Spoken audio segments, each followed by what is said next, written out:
আমন্ত্রণ ২১-এর রাতে। আমাদের আজকের বিষয় সীমান্তে আবারও কেন হত্যা। আজকে আমাদের সঙ্গে উপস্থিত আছেন সিনিয়র সাংবাদিক, লেখক ও কলামিস্ট মোস্তফা কামাল। আপনাকে স্বাগত জানাচ্ছি। ধন্যবাদ আপনাকে। আমাদের সঙ্গে আছেন সিনিয়র সাংবাদিক এম এ আজিজ। আজিজ ভাই, আপনাকেও স্বাগত জানাচ্ছি।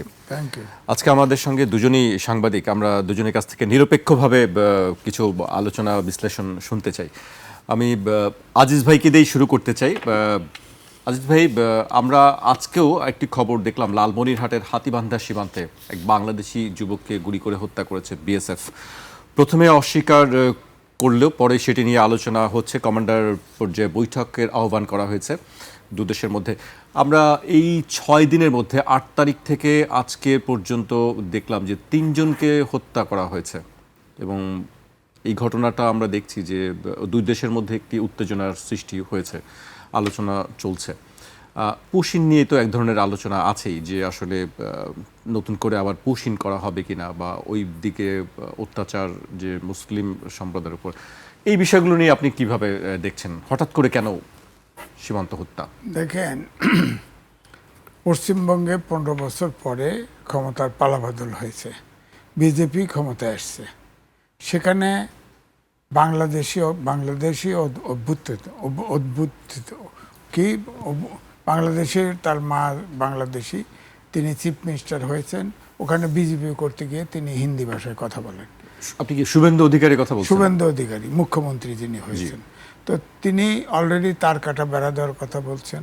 সীমান্তে কিন্তু তাদের কাউকে ছাড় দেওয়া হবে না, উগ্র হিন্দুত্ববাদী হতে যা বলে। তো সে এখন সেই 1950 সালে ব্রিটিশ আইন ছিল, সেই আইনে আসাম থেকে খেদাও লোক এটা করছে, এখন এসে পশ্চিমবঙ্গে এখন এটা শুরু করতে চাচ্ছে।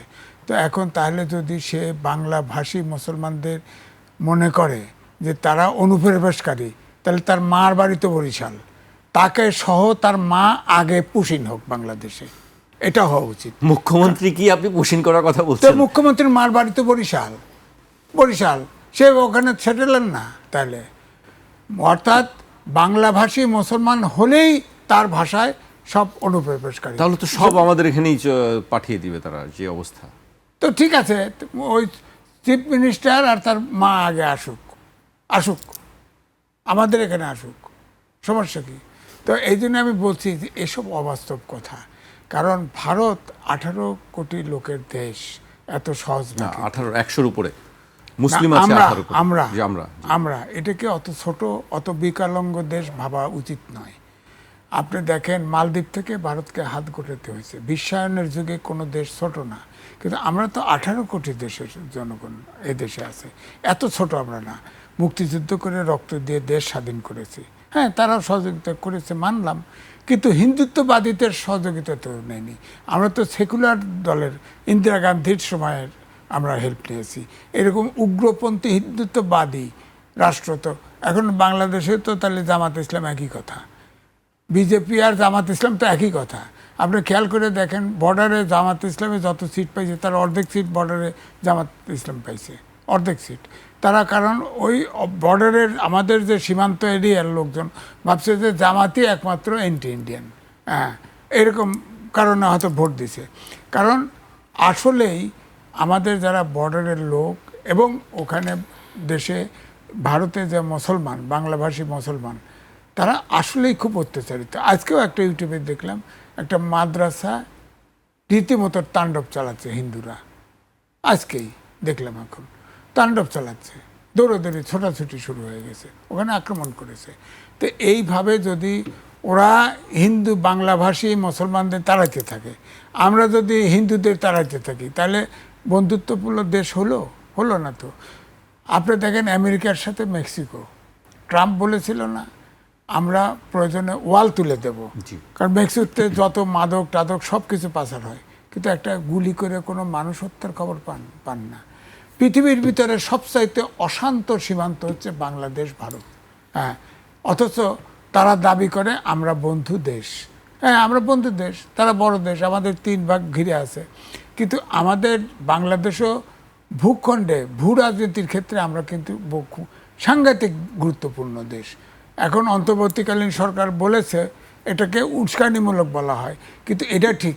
আমরা যদি একটু ছাড় দেই, তাহলে চীন কিন্তু ঠিক টুক করে চিকেন নেক কেটে দিবে, সাথে সাথে 7 সিস্টার কিন্তু আলাদা হয়ে যাবে। ভারতের এই হলো আশঙ্কা এখন। এই জন্যে এই যে এখন যে প্রধান নূতন চিফ মিনিস্টার পশ্চিমবঙ্গে হলো, যেসব তাফালিংগুলো দেখাচ্ছে, এগুলো মূলত শেখ হাসিনা প্রায় 20টা চুক্তি এবং সমঝোতা স্মারক স্বাক্ষর করে গেছে। এইগুলো আমার মনে হয় যাতে কার্যকরী হয়, এর জন্য একটা চাপ তৈরি করতেছে। আমার কথা হচ্ছে যে তারা যদি মনেই করে যে বাংলাভাষী মুসলমান হলেই বাংলাদেশি, তাহলে তার মা এবং সে নিজে চলে আসুক, আগে আগে পুশইন হয়ে লেখ, আমরা বাড়ির থাকার জায়গা দেবো, সমস্যা নেই। সে বাংলাদেশের লোক, তার মা বাংলাদেশের লোক, বরিশাল বাড়ি, বরিশালেই পাঠায় দেবো, সমস্যা নেই। জি, আজিজ ভাইয়ের কথা শুনছিলাম আমরা। আমি কামাল ভাইয়ের কাছে আসতে চাই। কামাল ভাই, হঠাৎ করে আমরা দেখছি যে আসলে 3জনকে হত্যা করা হয়ে গেছে যে 6 দিনের মধ্যে। এটার কারণ কি? বলা হচ্ছে যে চোরাকারবারি, অনুপ্রবেশকারী, কিন্তু গুলি করে হত্যা কেন? তাকে ধরা যায়, তাকে ধন্যবাদ বিচার করা যায়। আজিজ ভাই একদম কাটা কাটা কথা বলে ফেলেছেন, একদম পরিষ্কার কথার মধ্যে কোনো মেদ নাই আজিজ ভাইয়ের। এটাই সঠিক কথা। মনোজাগতিকভাবে তারা বরাবরই হিংসাত্মক। সুবন্ধবাবু যেদিন শপথ নিলেন, ঠিক ওই দিনে 2টা হত্যাকাণ্ড ঘটালেন। অর্থাৎ দেখেন উপলক্ষটা কত চমৎকার। মানে 1 সপ্তাহ পার হয়নি, তার মধ্যে আবার তারপর দিন হচ্ছে ওনার প্রথম ক্যাবিনেট বৈঠক, ওখানে তিনি আওয়াজ দিলেন কাঁটাতারের। তার প্রতিটা কর্মসূচিতে কিন্তু বাংলাদেশকে আক্রমণ করে কিছু একটা থ্রোয়িং থাকে। তার সহকর্মীও কিন্তু যেদিন ইলেক্টেড হয়েছে গুলি খেয়ে মারা গেছে। অর্থাৎ এটা তো একটা সন্ত্রাসী, তো একটা অস্বাভাবিকতা ঘিরেই তিনি থাকেন। আর যেটা আমরা বরাবরে দেখেছি, এটা আমাদের দেশেও আছে, কোনো সাবজেক্ট নাই, অবজেক্ট নাই, মঞ্চে ওঠে উল্টাপাল্টা একটু খিচুনি দেয়া, গলা কাঁপানো, এর আবার কিছু অডিয়েন্স আছে, কিন্তু সাবজেক্টটা দরকার করে না। শুভেন্দুবাবু কিন্তু এই কাজটা করছেন। তো আজিজ ভাই তো একদম যথার্থ বলেছেন, পুশ ইনের বিপরীত শব্দ হচ্ছে পুশ আউট। আমরা প্রয়োজনে আউট না করলাম, তিনি ইন করে ফেলুন না, প্রথমে দৃষ্টান্ত স্থাপন করুন যে বাংলা ভাষাভাষীদেরকে আমরা পুশ ইন করবো, ওরা আমাদের না। তো তিনারা ডিক্লার দেন যে আমিও এই দেশের না, টুপ করে এসে পড়ুক। হ্যাঁ, তো আবার টুপ করে আসার পথও বাধা দিয়ে ফেললেন, কাঁটাতারের বেড়া দিয়ে ফেলবেন, চট করে কিভাবে আসবেন। প্রত্যেকটা কিন্তু সাংঘর্ষিক। শেখ হাসিনাকে দেখেন বাংলাদেশে, আমি বলে থাকি যে ঐকমত্য হয় না, একটা বিষয়ে একটা ঐতিহাসিক ঐকমত্য আছে বাংলাদেশে। আমাদের আইন শৃঙ্খলা বাহিনী অথবা ক্ষমতাসীনরা বলে যে যে কোনো মূল্যে ওনাকে ধরে নিয়ে আসবেন, আবার উনি নিজে বলেন যে আমি নিজে চলে আসবো চট করে। তো তার মানে ঐক্যমাত্র আছে, তোকে প্র্যাকটিক্যালি আসেন না, তো আমরাও তো আনতে পারি না। তো শুভেন্দুবাবু যখন আবার বলছেন শেখ হাসিনাকে, এটা নির্বাচনের আগে বলছেন যে বাংলাদেশে সেলিউট করে গ্রহণ করতে হবে, তো সেটাও তিনি ফলো আপ হিসাবে পরিষ্কার করুন। এটা এখন পুশিন পদ্ধতিতেও পারেন অথবা আদরে সমাদরেও পারেন। তারা ওখানে এক ধরনের স্বস্তিতে আছেন, কারণ ভারত আমাদের সাথে এত বেশি প্রাসঙ্গিক, আর পশ্চিমবঙ্গ আর একটু বেশি, যেহেতু বাংলা ভাষাভাষীর সংখ্যা ওখানে অনেক। এই বাংলা ভাষাভাষী ধরেই তারা কিন্তু ওখানে বাঙালি নির্ণয় করে, কোন বাঙালি, এই বাঙালি, ওই বাঙালি না। জি। তো সেটা করতে গিয়ে আমরা মাঝে মধ্যে যে ওদের কাছে একটু ঠেকায় পড়ে যাই, এটাও তো সত্য। কিন্তু একটা সময় আপনি দেখেন ইউনূস সরকারের প্রথম 2-3 মাসে সরকারের দিক থেকে যে ভাষায় ভারতকে কথা বলা হতো, ক্রমে সেটা কিন্তু কমে গেছে।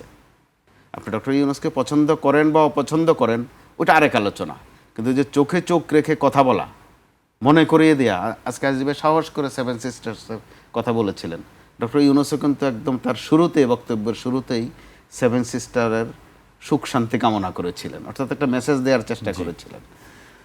এরপর থেকে আমরা দেখলাম বরং ভারতের সাথে আমাদের যে রাজনৈতিক কিছু পুরনো বন্দোবস্ত আছে, বিশেষ করে ক্ষমতার প্রশ্নে, ওখানকার একটা দোয়া বা আশীর্বাদ নেওয়ার একটা প্রতিযোগিতা চলে। আওয়ামী লীগের শেষ নির্বাচনের সময় আজিজ ভাই আপনার বোধহয় মনে আছে, কয়েকজন প্রার্থী বিভিন্ন জায়গায় থ্রেট দিয়েছিলেন যে আমি কিন্তু ভারতের প্রার্থী। অর্থাৎ ভারত মানে এত শক্তিধর একটা জায়গা যে ওই আইডেন্টিটিও সেল হয়। তখন তো আসলে বিষয়টি ওপেনই একরকম বলা হতো যে ভারতের, তখন হয়তো গোপনে বলা হতো। এখনো কিন্তু যেহেতু আমরা গুপ্ত শব্দ একটা বলি, গুপ্তের কাজ কারবার কিন্তু আরো নানান দিকে আছে। আমরা মোটা দাগে কিসের জন্য ভারতের বা পশ্চিমবঙ্গের উপর ধারস্থ হই? চিকিৎসার জন্য অনেকের যাতায়াত আছে ওখানে। একটা পর্যায়ে কিন্তু আমাদের এখানে খেয়াল করা গেছে যে চিকিৎসার জন্য চীন যাওয়া শুরু হয়েছে, এবং চীনও কিন্তু ব্যাপক মার্কেটিং করেছে কয়েকদিন এখানে, ব্যাংককে দেওয়া শুরু যে তাদের হাসপাতালে কি কি সুবিধা আছে, খরচ কত কম পড়বে। বিশ্বায়নের এই যুগে নিজেকে একদম একা মনে করার কোনো কারণ থাকে না। যিনি বড় তিনি গায়ে গতরে বা সাইজে বড় হলেই বড় না, আয়তনে আমরা ছোট বলে একদম ছোট। বিশ্বায়নে ছোট বড় খাটে না। হুন্ডুরাসও বিশাল রাষ্ট্র, যখন আপনার ওখানে প্রয়োজন পড়বে। ইউক্রেনের নাম আমরা কয়জন জানতাম বা কয়জন ওইভাবে আলোচনা করতাম। রাশিয়ার সাথে যখন ইউক্রেনের গোলমাল শুরু হলো তখন দেখা গেল যে ইউক্রেন একটা রাষ্ট্র এবং শক্তি সামর্থ্য একেবারে কম না। তো এরকম একটা অবস্থা ভারত যদি এই মানসিকতা এখানে কন্টিনিউ করে, সম্ভবত আমরা একটু ভোগান্তি সইব বটে, ভারতও বিপদেও পড়বে। 5 আগস্টের কথা এখানে খুব প্রাসঙ্গিক এই কারণে আসে যে 5 আগস্ট শুধু একজন শেখ হাসিনা বিতাড়িত হয়েছেন বা আওয়ামী লীগ পতিত হয়েছে এটা মনে করলে আংশিক মনে করা হবে। 5 আগস্ট কিন্তু এখানে ভারতেরও একটা পরাজয় হয়েছে। আবার শেখ হাসিনাকে ভারতে যেতে হয়েছে, আবার তাকে ভারত থেকে আসতে হয়েছে এখানে। 81 সালের কথা বলছি। অর্থাৎ ভারত প্রাসঙ্গিক বটে, কিন্তু এই প্রসঙ্গর নানা কিসিম আছে, নানান ফরম্যাট আছে। 71-এ এক ফরম্যাট, আমরা 24-এ কিন্তু আরেক ফরম্যাট দেখলাম। সেটা ভারতেরও উপলব্ধি করার বিষয় আছে।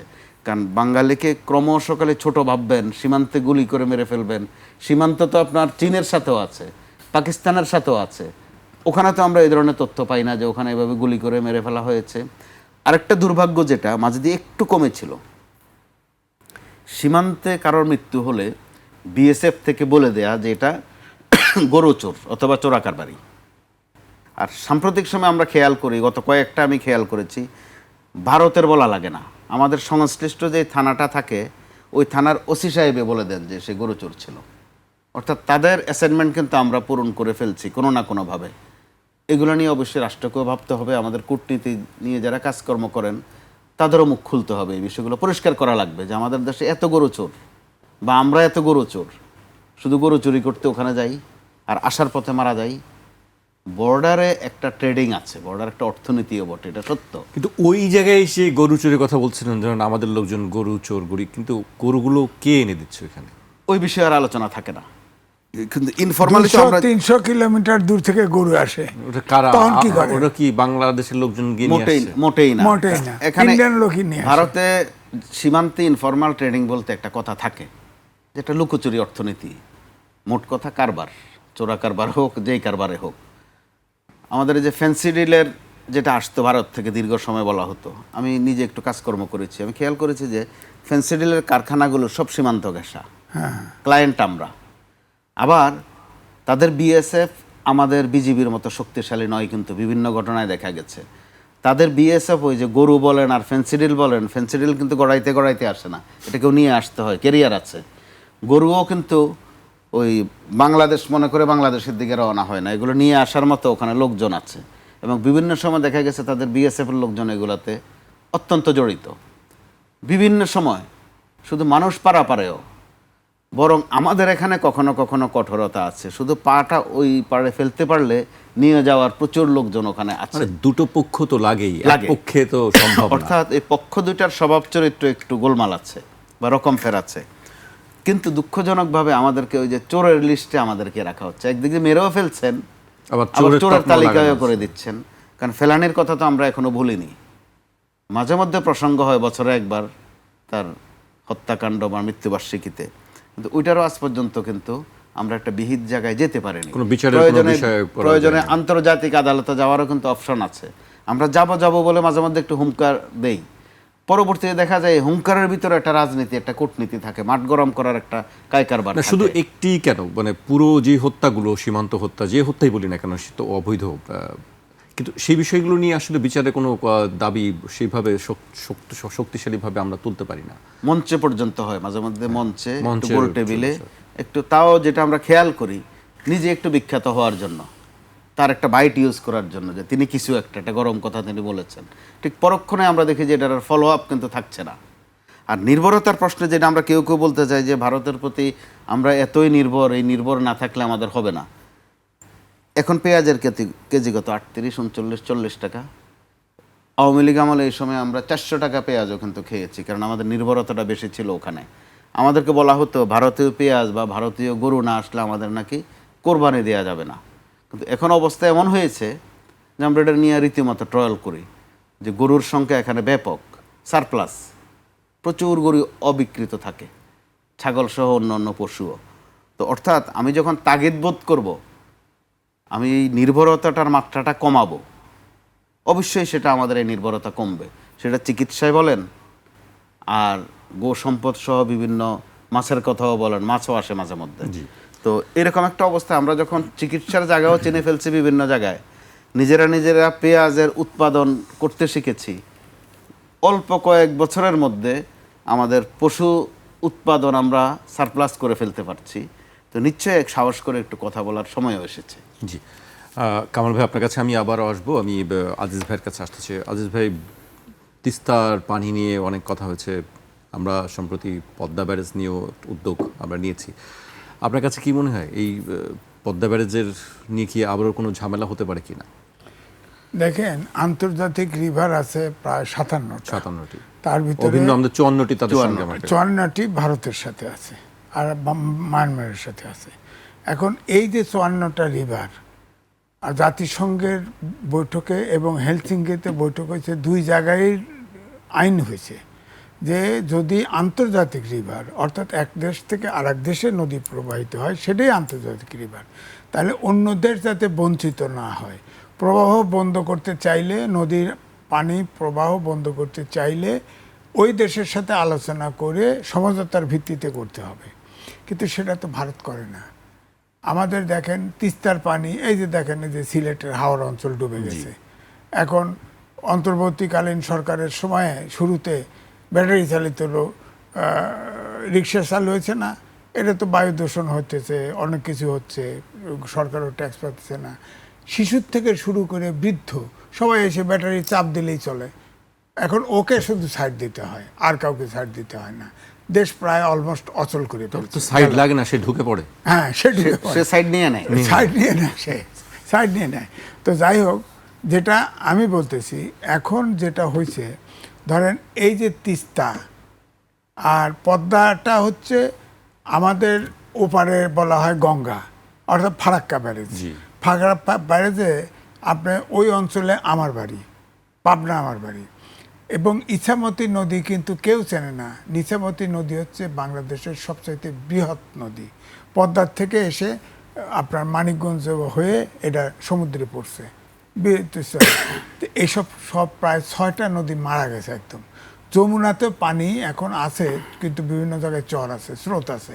তো পদ্মায় এখন ভাটিতে আপনার ব্যারেজ করতে চাচ্ছে। এবং প্রথমে আমাদের একটাকে প্রজেক্ট পাস হয়েছে। ফার্স্ট যে পর্যায়টা কাজ করবে, এটা বাংলাদেশের ওয়াটার ডেভেলপমেন্ট বোর্ড, বাংলাদেশের বোর্ড।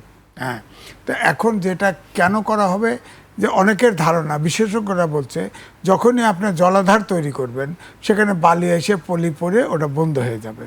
কিন্তু আমার বক্তব্য হচ্ছে যমুনাতে এখনও স্রোত আছে।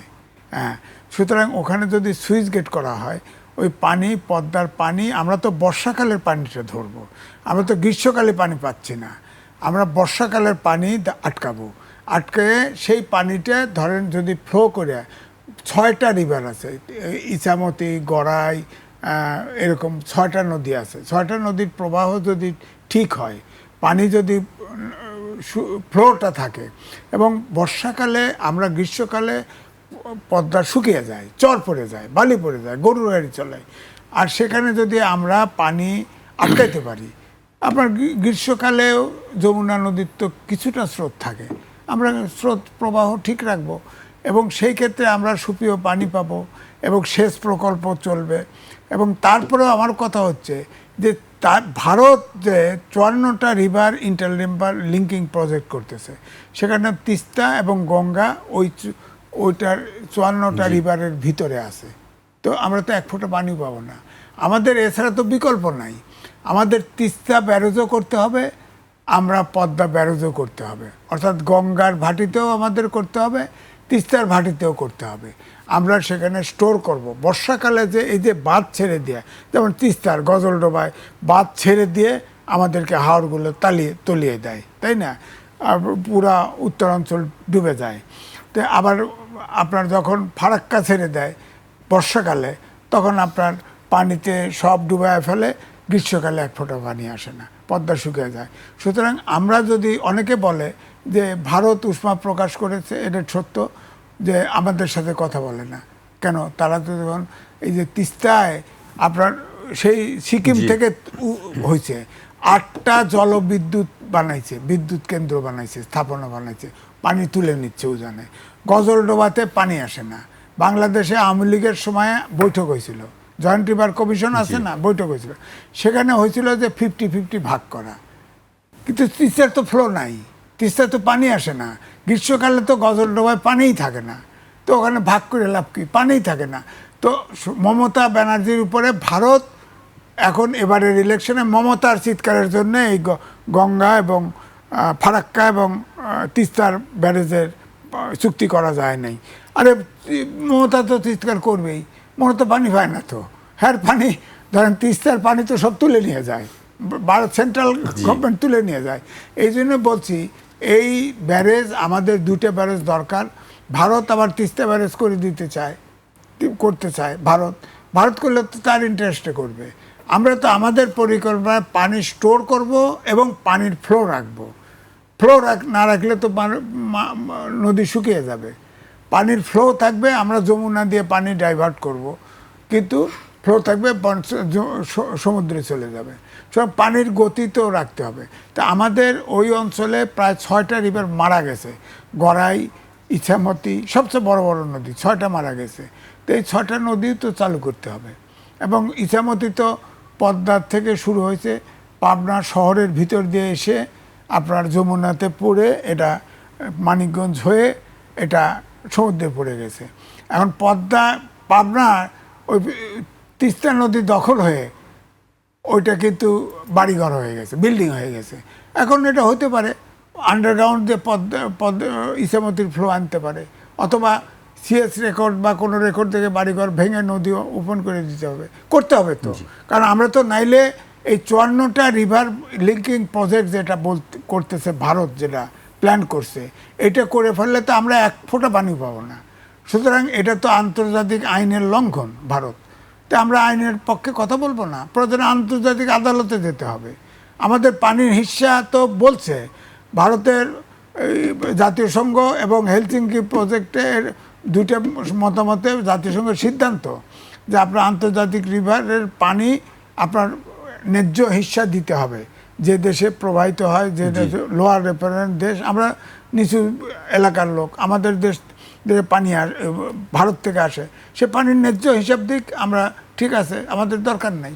পানি যদি অটোমেটিক তিস্তা যদি ওপেন করে দেয়, তিস্তার থেকে অর্থাৎ সেই সিকিম থেকে নদীর যদি পানি আসতে দেয়, আপনার গঙ্গার পানি যদি না আটকায়, যদি উপরে তুলে না নেয়, তাহলে তো আপনাদের পানির অভাব নাই।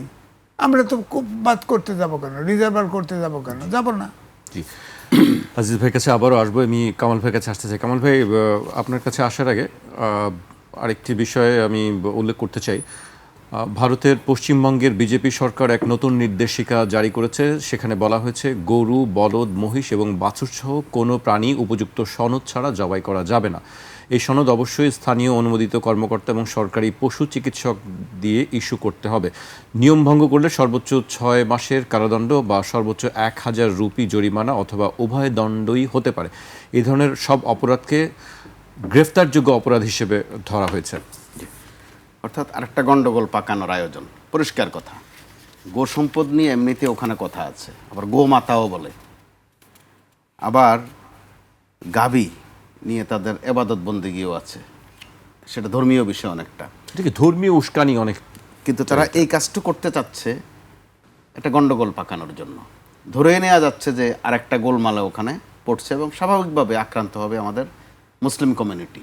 অর্থাৎ মুসলিম কমিউনিটি তাদেরকে টার্গেট ভালো মতোই করে ফেলেছে, এটা না ওইটা, ওইটা না ওইটা। আমরা যে প্রসঙ্গে ছিলাম নদীর প্রশ্নে, তিস্তা শুধু আর নদীর মধ্যে তারা রাখেনি কিন্তু, বা তিস্তা আর নদীতে থাকেনি, তিস্তা কিন্তু একটা কূটনৈতিক আইটেম হয়ে গেছে। চীনও ওখানে প্রাসঙ্গিক হয়ে গেছে। অর্থাৎ বাংলাদেশ, ভারত, চীন, এটা ত্রিভুজ খেলা কিন্তু এই তিস্তা নিয়ে। আবার ভারত এতই আক্রমণাত্মক নদীগুলোর প্রশ্নে, আমরা ভারত ভারত করি, অনেক নদীর উৎসস্থল কিন্তু নেপালে, ওটা উজ্জ্ব থেকে যায় যে শুধুই বুঝি তাদের এটার হকদার বা নেপালে মালিকানা। উল্টা চিন্তা, জি নেপালে ওদের নেপালে পানি আসে, কয় পানি ঠাকাও। অর্থাৎ দেখেন ওখানে তারা কি করে। আবার আমরা আছি বরাবরে নদী প্রশ্নে কিন্তু রক্ষণাত্মক ভূমিকায়, আক্রমণাত্মক নই আমরা, এটা প্রাকৃতিক বিষয়। কিন্তু প্রকৃতিও যে মানুষ ধ্বংস করে ফেলতে পারে, বলা হয় যে প্রাকৃতি মানে প্রকৃতির জিনিস মানে আল্লাহর দান, এইভাবে বলা হয়। কিন্তু মানুষ যে ওখানেও আরেকটা দেশকেও অসহায় করে তুলতে পারে। তো তাদের দেখেন আক্রমণাত্মক ভূমিকাটা। এখন মনে পড়ছে আমার কথাটা, ডক্টর ইউনূস যেদিন শপথ নিলেন 8 তারিখ, 8 তারিখ রাতেই কিন্তু নদী দিয়ে একটা আগ্রাসন চালালো ভারত। আমাদের ফেনী নদীর তারা হঠাৎ করে খুলে দিল। আমাদের এই ফেনী, কুমিল্লা, নোয়াখালীর কয়েকটা অঞ্চল কিন্তু ডুবিয়ে ফেললো তারা এক রাতের মধ্যেই। অর্থাৎ তারা যখন যেটা সুযোগ পাবে, আমাদেরকে কোনো মেসেজ দেয় কিন্তু তারা মুখে দেয় না, আক্রমণ করে কোনো মেসেজ দেয় বিভিন্ন ইস্যুতে। এখন দিল গরু দিয়ে, এক এক সময় এক একটা দিয়ে। তো ওই রকম একটা অবস্থায় বাংলাদেশে যেহেতু আমরা সংরক্ষণবাদী, আমরা পানি সংরক্ষণ করতে চাই, তো আমাদের নদীগুলো যদি ভরাট থাকতো হয়তো সংরক্ষণের প্রশ্ন এইভাবে আসতো না। আজিজ ভাই যথার্থ বলেছেন, মাননীয় প্রধানমন্ত্রী এখন খাল পুনঃখননের একটা পদক্ষেপ নিয়েছেন, শুরুও করেছেন। খালগুলোর উৎসভূমি কিন্তু আবার নদী, প্রত্যেকটা খালের এই নদী পথগুলো আটকানো, এটা কিন্তু আবার ভারত করে দিয়ে যায়নি, এটা আমরাই করি। তো এই খাল খননগুলো যদি সুন্দর করে হয়, নদী পুনঃখননেরও প্রশ্ন আসবে, হয়তো আমরা এরকম জটিলতায় আর পড়ব না। 111 সরকারের সময় একবার আসবে প্রথম মনে আছে যে আমাদের নদীগুলো খনন করার একটা আলোচনা খুব জোরালো হয়েছিল, এবং বাংলাদেশের অনেক ব্যবসায়ী আগ্রহ প্রকাশ করেছিল, কারণ তাদের কাছে কিছু জরিপ আছে যে নদীগুলো খনন করা হলে একদিকে পানি প্রবাহ ঠিক থাকবে, আরেকদিকে নদীগুলোর পাড় ঘিরে একটা পর্যটনী বিভিন্ন পদক্ষেপ নেওয়া যাবে। অনেক বড় বড় বেসরকারি প্রতিষ্ঠানেতে আগ্রহী হয়েছিল, কিন্তু বেশি দূর আগায়নি। তো এখন এই অবস্থায় যখন ভারত তিস্তার প্রশ্নে যেটা করেছে, বারবার মমতাকে দেখিয়ে দিয়েছে বাংলাদেশের সাথে, যেহেতু এখানে মমতার প্রতি একটা দুর্বলতা আছে, হয়তো ওই অভিসন্ধি থেকেই যে আমরা তো পানি দিতে চাই, দিদি দেয় না। অর্থাৎ ওখানে দাদা আর দিদির এই কাণ্ডকীর্তিতে আমরা সাফার করেছি। তো আসলে বাস্তবতা হচ্ছে যে পশ্চিমবঙ্গ চাইলেই পানি দিতে পারে না, ওই সামর্থ্যই তার নাই। তার ওখানেও শুকনো, ওই গজলডোবার পর থেকে আমাদের কাছে যতটুকু তথ্য, পানির কোনো প্রবাহই নেই। কিন্তু এটা নিয়ে ভারত বা বিজেপি সরকার একটা রাজনীতি করেছে, এবারের নির্বাচনে আরেকটু বেশি করে করেছে। তো তারা ওইটার মধ্যে ফলও পেয়েছে বলে মনে করতেছে। দেখুন পরবর্তীতে তারা এই নদী নিয়ে কোন খেলা খেলবে। এখন আমরা যেহেতু ব্যারেজের কথা এসেছে, পদ্মা ব্যারেজের কথা, নিশ্চয়ই সরকার একটা এ নিয়ে একটা গবেষণা হয়েছে, প্রস্তুতিও আছে। তো এই বিষয়ে যে তারা ডিস্টার্ব করবে না, এটা মনে করার কোনো কারণ নেই। তো ওই ডিস্টার্ব মেনে নিয়েই আমাদের পদক্ষেপগুলো অবশ্যই নিতে হবে, এবং এই প্রশ্নে আমাদের দেশীয় রাজনৈতিক দলগুলোর প্রত্যেকটার কিন্তু ভূমিকা আছে বা ভূমিকা রাখার সুযোগ আছে। রাজনৈতিক দলগুলো যত বিরোধে করুক, আমরা তাদের মাঝে মধ্যে যত সমালোচনাই করি, এই কথা কিন্তু সত্য। রাজনৈতিক দলগুলো যখন কোনো একটা বিষয় একসাথে হয়, অনেক ফল কিন্তু আমরা পাই।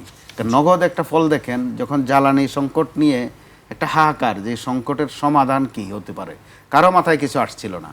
সরকারি দল আর বিরোধী দল ঝগড়াঝাটি বন্ধ করে ঘন্টা কয়েক ওই দিন সংসদে একটা অন্যরকম আবহ নিয়ে ছিল, এবং পর্যায়ে বলা হলো যে কমিটি করা হোক। কমিটির নামও ঘোষণা হলো। কমিটি কোনো ফাংশন করা লাগেনি, কিন্তু তারপর দিন থেকে আপনি দেখেন পেট্রোল পাম্প শূন্য, মোটরসাইকেলের ওই লাইন নাই, কোনো জটিলতা নাই, সংকট নাই, এক ম্যাজিক। এটার অর্থ হলো যে রাজনৈতিক দলগুলো যদি কোনো কোনো বিষয়ে মৌলিক প্রশ্নে এক জায়গায় আসে, সমান্তরালে কথা বলে, একটু দেশত্ববোধের বার্তা দেয়, দেশি শক্তি বলেন আর বিদেশি শক্তি বলেন, আমরা নানান 3-0 কথা বলি, মেটিকুলাস বলি, কিচ্ছু কোলায় না। রাজনৈতিক দলগুলোর কিন্তু এখনো ওই শক্তি আছে। জি, আমি আবার আপনার কাছে আসবো। আজিজ ভাই, কামাল ভাই বলছিলেন যে রাজনৈতিক দলগুলোর মধ্যে একটি ঐক্য প্রয়োজন আছে। আমি এই বিষয়ে আপনার কাছে জানতে চাইবো, তার আগে আমাকে একটা বিরতিতে যেতে হচ্ছে। একটা বিরতি নিচ্ছে, ফিরছি এখনই।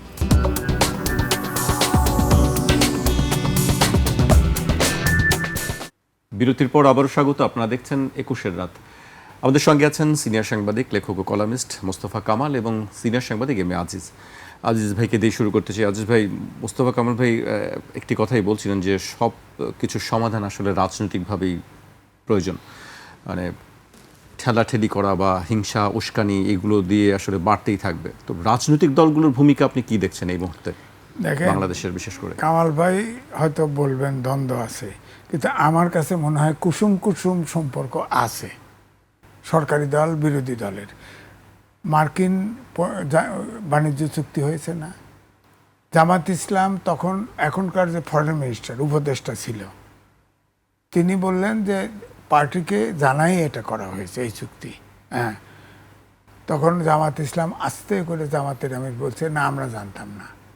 এখন পার্লামেন্টে এসে এখন বলে যে না বাস্তবতা বুঝতে হবে, অর্থাৎ এখন বিরোধিতা করা যাবে না। বিএনপিও বিরোধিতা করে না, জামাতও বিরোধিতা করে না। এই যে আপনার মার্কিন বাণিজ্য চুক্তিটা হলো, এটাতে যেসব শর্তগুলো দেয়া আছে আপনি খেয়াল করেন তো দেখি, পার্লামেন্টে আলোচনা হয়েছে, শুধু রুহমিন ফারহানা তুলছে, তুলে বলে যে এটা নোটিশ, স্পিকার বলে আপনার নোটিশ করবেন। উনি নোটিশ করতে হলে 5 জন এমপির স্বাক্ষর লাগবে, উনি স্বাক্ষর পাবে কোথায়? কথা নাই। আমার কথা হচ্ছে যে চুক্তিটা হলো সেই চুক্তিটা আমেরিকান সুপ্রিম কোর্ট নাকচ করে দিছে, তারপরে আমেরিকার বন্ধু দেশগুলো ইউরোপিয়ান ইউনিয়ন নাকচ করে দিছে। আমাদের চুক্তি হবার পরে 60 দিনের ভিতরে এই চুক্তি বাতিল বা রিভাইজ করার সুযোগ ছিল। হ্যাঁ, কিন্তু অলরেডি চুক্তিতে আছে যে আপনার ফ্রান্স থেকে এয়ারবাস কেনার পরিবর্তে মার্কিন থেকে আমেরিকা থেকে বোয়িং কিনতে হবে। 14টা বোয়িংয়ের চুক্তি করছে না অলরেডি সরকার, এই সরকার করে ফেলছে না। তার মানে চুক্তি তো আমার ব্যক্তিগত ভাব হলো যে বাস্তবায়ন হয়ে গেল। একটা তো আইটেম বাস্তবায়ন হওয়া মানে চুক্তি বাস্তবায়ন হলো। তো এখন এই চুক্তির তো কেউ বিরোধিতা করতেছে না, এটার ভালো মন্দ বলতেছে না, অনেকে বলতেছে মুখস্থ বলতেছে। আমি তো লিখছি, তাও আবার আমেরিকার ওয়েবসাইটে, হোয়াইট হাউস ওয়েবসাইটে বের করে আমি সেলিয়েন্ট ফিচার তুলে ধরছি এবং ওটার হেডিং দিছি হলো মার্কিন বাণিজ্য চুক্তির ফাঁদে বাংলাদেশ। আসলে তো ফাঁদ। এটা যদি উদাহরণ দেয় আপনি শুনে শিহরিয়ে পড়বেন। ধরেন একটা চুক্তি আছে, আমেরিকা তো পটু নিষেধাজ্ঞা দেওয়া, এই যে সম্প্রতি ইরানের আবার কতগুলোতে নিষেধাজ্ঞা দিচ্ছে না। আমেরিকা যেখানে নিষেধাজ্ঞা দিবে এবং যে দেশের সাথে যেভাবে সম্পর্ক রক্ষা করবে বাংলাদেশকে সেইভাবেই অ্যাক্ট করতে হবে। হ্যাঁ, আমেরিকা যা বাংলাদেশে ইম্পোর্ট করবে আর কি, বাংলাদেশে পাঠাবে, আমরা যারা ইম্পোর্ট করব তাদের যাই পাঠায়, নারী ভুঁড়ি, শুয়ারের মাংস, গাধার মাংস, কচ্ছপের মাংস প্রশ্ন করা যাবে না, এটা নিতে হবে। আপনার লস হোক, খান না খান, পাগারে ফেলেন, নিতে হবে। তারপরে ধরেন ওষুধ, আমাদের বাংলাদেশের বেশ কিছু প্রায় 80টা দেশে ওষুধ যায়, এক্সপোর্ট হয়। ওষুধে হয়তো জেনারিক নেম থাকে, অর্থাৎ বিদেশে আপনি কোনো ডাক্তারের কাছে গেলে জেনারিক নেম লেখে, তাহলে আপনি সেই ওষুধটা সারা দেশে পৃথিবীতে খুঁজে পাবেন। কাজ হয়তো একটা ওষুধে কম হয়, একটা দেশের আর একটা কম হয়। এখন জেনারিক নেম ব্যবহার করতে পারবে না বাংলাদেশ, তা আমাদের ছোটোখাটো ওষুধ কারখানা সব বন্ধ হয়ে যাবে। আর যদি জেনারিক নেম কেনা যাবে কিন্তু 4 গুণ ট্যাক্স দিতে হবে, তাহলে এমনিতে ওষুধের দাম আছে, আরও বেড়ে যাবে। হ্যাঁ, এখন যদি জেনারিক নেম ব্যবহার না করেন তাহলে ওষুধ আপনি এক্সপোর্ট করতে পারবেন না। জেনারিক নেম ব্যবহার করলে এই ওষুধের দাম 3 থেকে 4 গুণ বেড়ে যাবে। তারপরে ওষুধ কিনবেন, খাবেন কি করে? এমনিতে আমাদের ওষুধে কাজ করে না, কারণ যেসব ইনগ্রেডিয়েন্ট ওষুধে দিতে হয় সেই পরিমাণ দেয় না, তো খরচ বেশি দেয় না। সব কোম্পানির ওষুধে সব ওষুধে কাজ করে না। হ্যাঁ, তো এই জন্যই বলছি যে এই চুক্তির ভিতরে আরও অনেক কিছু আছে। ধরেন আমি এগুলো বললাম, ধরেন গার্মেন্টস, 80% এক্সপোর্টের 80% গার্মেন্টস এক্সপোর্ট হয় আমাদের দেশে, তৈরি পোশাক এক্সপোর্ট হয়। তাদের কাছে তুলা এবং সুতা আনতে হবে এবং তাদের প্রত্যেক কেজি তুলা $1 করে দাম বেশি এবং তাদের কাছ থেকেই তুলা আনতে হবে। আমরা তুলা আনি ভারত থেকে, চীন থেকে, দক্ষিণ আফ্রিকার থেকে, কাছাকাছি দেশ থেকে। আমাদের তুলা অল্প দামে আনি, খরচ কম। এখন যদি আমরা আমেরিকার থেকে তুলা কিনতে চাই তাহলে কম্পিটিশনে তো আমাদের তৈরি পোশাক শিল্প থাকবে না, বাঁচবে না। তো এগুলো তো অর্থাৎ আমি একটা লাইন শুধু নিজে লিখছি, আমি আর কিচ্ছু লেখি নেই, সব ওয়েবসাইটে যা আছে ওইটাই দিছি।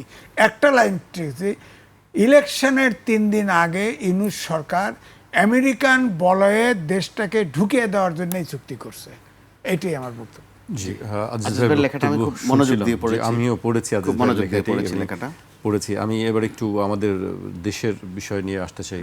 হামের প্রসঙ্গটি নিয়ে আসলে বলার কিছু নেই। আমরা অনেকদিন ধরে দেখছি যে 400-র উপরে সংখ্যা ছাড়িয়ে গেছে, সরকারি সংখ্যা হিসাবে। সরকারি হিসেবে। আজকেও বলা হয়েছে যে 7 জন মারা গেছে। সংখ্যা দিয়ে তো আসলে ঘটনার গুরুত্ব বোঝানো কঠিন। মানে কেন এই অবস্থাটা, মানে এই হিমশিম অবস্থা কেন আমাদের? আমরা দেখছি প্রতিদিন নিউজে দেশের বিভিন্ন, সারা দেশে যেসব জায়গা আছে যে চিকিৎসা সংকট সামাল দিতে, জায়গার সংকট, ওষুধের সংকট, বিভিন্ন সংকট, চিকিৎসকরা হিমশিম খাচ্ছেন সামাল দিতে। জি, এখানে কয়েকটা বিষয় যোগ হয়েছে। একটা হচ্ছে তথাকথিত রাজনীতি, সমাধানের যাওয়ার আগে কতক্ষণ গালমন্দ করা, কাউকে দোষারোপ করা। একটু আগে আজিজ ভাই যেটা বলছিলেন, চুক্তির বিষয়ে কিন্তু আমরা ডক্টর ইউনূসের তুলাধুনা করে ফেলেছি গালমন্দ করতে করতে। তো যখন এত গালমন্দই করলাম, তো আমরা একটু রিভিউর দিকে তো যেতে পারতাম, বরং তা না করে বিমান কেনার জন্য আমাদের কি উতলা ভাব। এটা তো ডক্টর ইউনূসের চুক্তি, ওনা মন্দ লোক তিনি। এই হচ্ছে আজিজ ভাই যেটা বলছিলেন যে কুসুম কুসুম বোধ মিল মহব্বত আছে, কারণ একইভাবে বিমান দরকার, কিন্তু তার আগে আমার ওষুধ দরকার, কারণ তার আগে আমার চিকিৎসার ব্যবস্থা কিন্তু ওই নিশ্চিত করা দরকার। ওষুধের চেয়ে বিমানের দামটা বেশি, লাভ লোকসান ওখানে বেশি নমুনায় মনে হচ্ছে, অর্থের কায় কারবার বেশি। এবার আসুন আপনি ওষুধের প্রশ্নে, হামের প্রশ্নে। এখানেও আমাদের প্রথমত এই নিয়ে কথা বলতে গেলে কয়জন মারা গেল এটা একটা সংখ্যা মাত্র, কয়েকটা বাচ্চা মারা গেছে, যেমন এটা কিছু না তেমন। সরকারি হিসাবে যেখানে 400, বাস্তব হিসাবে ওখানে কত হতে পারে আমরা বুঝে নিতে পারি, কিন্তু এখন পর্যন্ত এটার গুরুতর সমস্যা হিসাবে চিহ্নিত করা হয়নি। হয়তো আমাদের জনস্বাস্থ্যের যেই ব্যাকরণ বা নিয়ম, ওই অনুযায়ী এটার মহামারী বলা যায় না, ঠিক আছে, মহামারী বলা যায় না, তো কি বলবো? তো মৃত্যু বলবো। আমার ব্যক্তিগত যতটুকু বিশ্লেষণ, এটাকে মৃত্যু বলা যায় না, এটা এক ধরনের হত্যাকাণ্ড, একদম হত্যাকাণ্ড। আমি দরজা জানালা সব ভাইরাসের জন্য খোলা রাখলাম, ভিতরে ভিতরে মৃত্যু যেন না হয় এই জন্য দোয়া করলাম, এগুলো সাংঘর্ষিক। বলা হচ্ছে ডক্টর ইউনূস আমলে কিছুই করা হয়নি, টিকা আনা হয়নি, টিকা দেয়া হয়নি, কিন্তু আবার বিপরীত তথ্য হচ্ছে যে বাচ্চাগুলো মারা গেছে তাদের বেশিরভাগও 9 মাসের মধ্যে। তো এখানে তো সংঘর্ষ করে তথ্যের দিক থেকে, অর্থাৎ আমরা মৃত্যুর দিকে অ্যাটেনশন দিচ্ছি না, অ্যাটেনশন দিচ্ছি আমরা কে দায়ী। তো যদি সত্যি এ ধরনের তথ্য প্রমাণ পর্যাপ্ত থাকে যে ডক্টর ইউনূসে দায়ী বা তার সরকারের কয়েকজনে দায়ী, এটা নিয়ে এত কথা না বলে খুব দ্রুত এটা ট্রায়ালে নিয়ে আসা উচিত। এখন ট্রায়াল আগে নাকি শিশুদেরকে বাঁচানো আগে, এটাও নিয়ে দেখবেন বিতর্ক শুরু হয়ে যাবে। বা ইউনূসকে গালি দেওয়াও কিন্তু এখন একটা আর্ট বা ফ্যাশনের অংশ হয়ে গেছে, মূল বিষয় ভুলে গিয়ে তাকে গালি দেয়া। তো গালি দেয়া যাবে, ভবিষ্যতেও দেয়া যাবে বা এখনও দেয়া যাবে, কিন্তু এই মৃত্যু রোধের তো একটা উদ্যোগ নেওয়া দরকার। আমরা দেখছি এক একটি পরিবারের কি অবস্থা, একটা বাচ্চার এই অবস্থা যখন হয়, মা বাবা সহ সবার কি অবস্থা যাচ্ছে, এইগুলো একদিক। তখন আমরা আমাদের জনস্বাস্থ্যের অবস্থাটা কিন্তু হাড়ে হাড়ে টের পাচ্ছি। একবার করোনা আমাদেরকে ওই দুরবস্থা টের পাইয়ে দিয়ে গেছে, এখন শুরু হয়েছে হামে। এক ধরনের দুর্যোগ তো অবশ্যই, আপনি যদি মহামারী নাও বলে থাকেন, এই ধরনের দুর্যোগে আমাদের দুর্ভাগ্য অথবা এটা আমাদের ঐতিহ্যগত বিষয় কিনা, এই দুর্যোগটা কারো কারো জন্য এমন একটা সুযোগ, তারা এই সুযোগের ব্যবহারটা করেন। কেউ রাজনৈতিক সুযোগ নেন, কেউ স্বাস্থ্যসেবায় সুযোগ নেন, কেউ ফটো সেশনের সুযোগ নেন, প্রতিদিন এই নিয়ে কিছু একটা করেন, একটা বক্তব্য রাখেন, টিভিতে পত্রিকায় একটু কাভারেজ পান। আমরা একটা দুঃখজনক পরিস্থিতির মধ্যে আছি। আপনার এই অনুষ্ঠান থেকে এতটুকুই শুধু বলতে চাই যে মৃত্যু নিয়ে তামাশা, সেটা কিন্তু বড় রকমের মানবতা বিরোধী অপরাধ। এই অপরাধ থেকে প্রত্যেকেই যার যতটুকু সক্ষমতা আছে একটু দূরে থাকেন, প্রয়োজনে এ নিয়ে যৌক্তিক দুটা তথ্য দেন, সম্ভব হলে পাশে দাঁড়ান। আমরা সেটার কিন্তু ওই রকম খেয়াল করছি না। করোনায় শেষ দিকে জনসম্পৃক্ত করা গেছে মানুষকে, যার যতটুকু ছিল, যেভাবে পেরেছে যোগ হয়েছে, কিন্তু এখন হাম নিয়েও কিন্তু আমরা দেখলাম যে এক ধরনের অতি রাজনীতি চলছে। এটার অবসান হওয়া উচিত, কারণ মৃত্যু নিয়ে বেশিক্ষণ কথা বলতে নিজেরও কিন্তু অস্বস্তি লাগে, বেদনা লাগে। এটা রাজনৈতিক বিষয় নয়, আমাদের তো আমাদের যারা কাজ করছি প্রতিদিনই আমাদেরকে এই সংবাদগুলো করতে হচ্ছে, আমরা বাধ্য, আমাদের এই সংবাদগুলো দিতে হচ্ছে, খুব সুন্দর করে এই সংবাদগুলো দিতে হচ্ছে। কিন্তু আপনি খেয়াল করে দেখুন, আপনি যখন আপনার টেবিল থেকে মৃত্যুর সংবাদটা ছাড়েন, আপনার প্রেজেন্টার যখন এটা থ্রোয়িং করে মানুষকে জানায়, তার মানসিক কি অবস্থা এটা তো আর অডিয়েন্স বোঝে না, কারণ মৃত্যুটা এখানে হয়ে গেছে 2-4টা সংখ্যা বলা। এরই মধ্যে একদিনে 17 জন মৃত্যুর ঘটনা পর্যন্ত ঘটেছে। তারপর আমাদের মধ্যে কিন্তু খুব একটা চৈতন্য আসছে না, বরং মাঝে মধ্যে আওয়াজ এরকমও দেওয়া হয় যে আগামী 2-1 সপ্তাহের মধ্যে কমে যাবে। এগুলো হচ্ছে আবার বাড়তি কথা। আমাদের একটা অভ্যাস হয়ে গেছে যে মূল জিনিসটাকে হয় খুব বড় করে এটাকে সামনে নিয়ে আসা, অথবা এটাকে একটু লুকোচুরি করে ধামাচাপা দেয়া। অন্তত হাম নিয়ে, বাচ্চাদের এই দুরবস্থা নিয়ে এটা মোটেই কাম্য নয়। জি, কামাল ভাইয়ের কাছে আমি আবার আসবো। আজিজ ভাইয়ের কাছে আসতেছি। আজিজ ভাই, দুটো জিনিস, একটি হচ্ছে যে কারা দায়ী, আর একটা হচ্ছে চিকিৎসা ব্যবস্থা।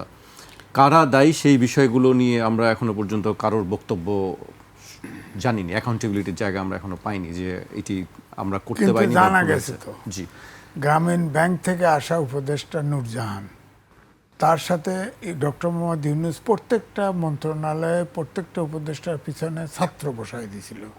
ওখানে 3 জন ছাত্র ছিল।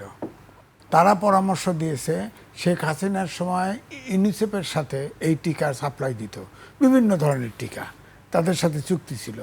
ওখানে তাকে পরামর্শ দিয়েছে ওখানে অনেক টাকা পয়সার বিনিময় আছে, আমরা ওপেন টেন্ডারে যাব।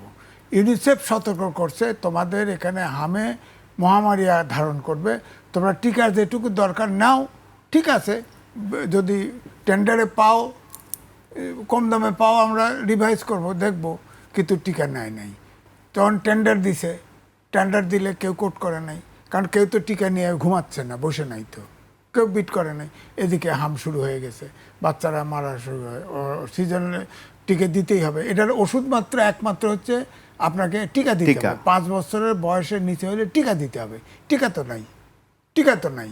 এখন ওনারা এও ধারণা আছে, জনশ্রুতি আছে যে এই যে টেন্ডার দেওয়া হচ্ছিল এখানে কমিশন খাওয়ার জন্যে তারা ইউনিসেফের কাছে না আইনা তারা ওপেন টেন্ডার দিচ্ছে। এখন কোম্পানি তো টিকা নিয়ে বসে থাকে না, নষ্ট হয়ে যায় না, তো টিকা কেউ কোট করে নাই।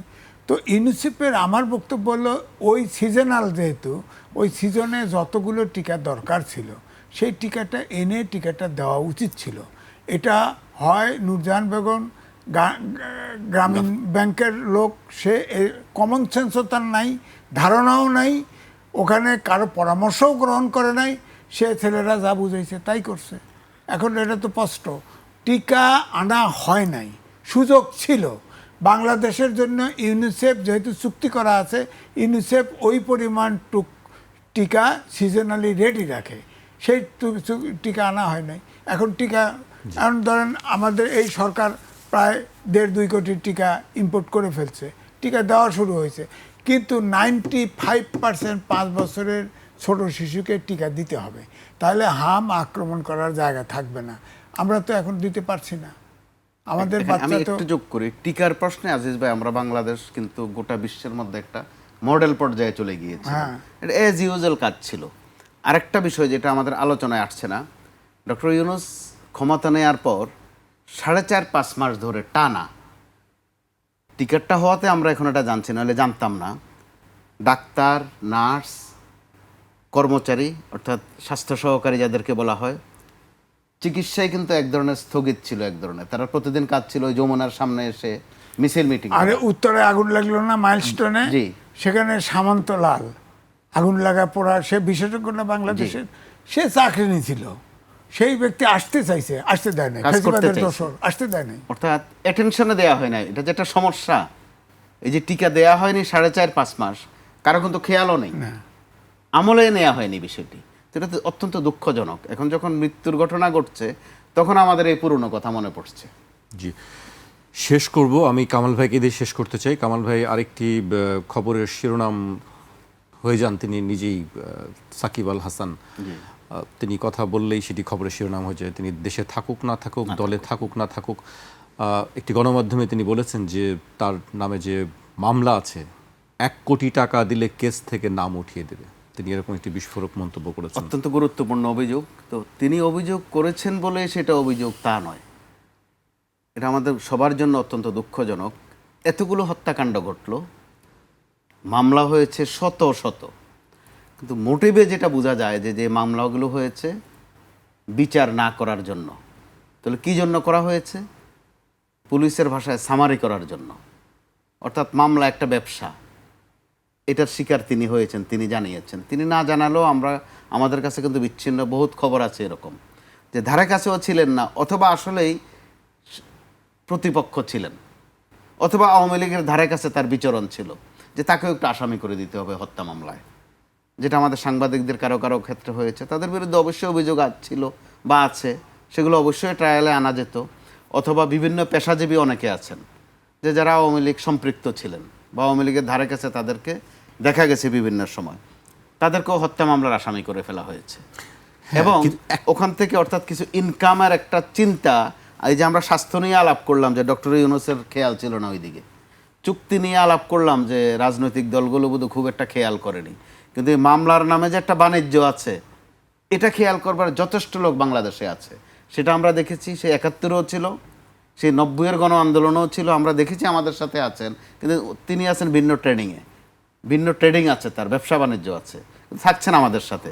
এটা আমরা দুঃখজনকভাবে ২৪-এও দেখলাম যে রাস্তায় আছেন, বিলাপ করছেন, কাঁদছেন, কিন্তু তিনি যে ভিতরে ভিতরে মামলার তালিকাও করছেন, আসামির তালিকাও করছেন, এর সাথে তারা আবার একা আছেন, বিষয়টা তা নয়। একসময় আমরা গায়েবী মামলার শব্দটা খুব শুনতাম।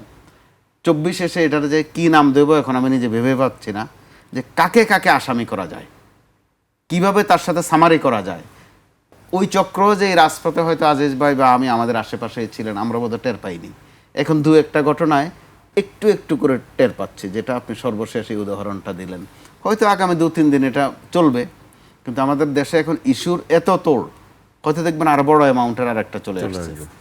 আমরা এই একটা দুঃখজনক পরিস্থিতি, মানে টাকা দিলেই কেস থেকে নাম উঠিয়ে নেওয়া যায়, এই বিষয়টি আসলে এক তিনি এমনও ঘটনা ঘটেছে, পরকীয়া প্রেমের কারে গোলমাল হয়েছে বা ওখানে সংঘর্ষ হয়েছে, ওটাও জুলাই মামলার মধ্যে ঢুকিয়ে দেওয়া হয়েছে।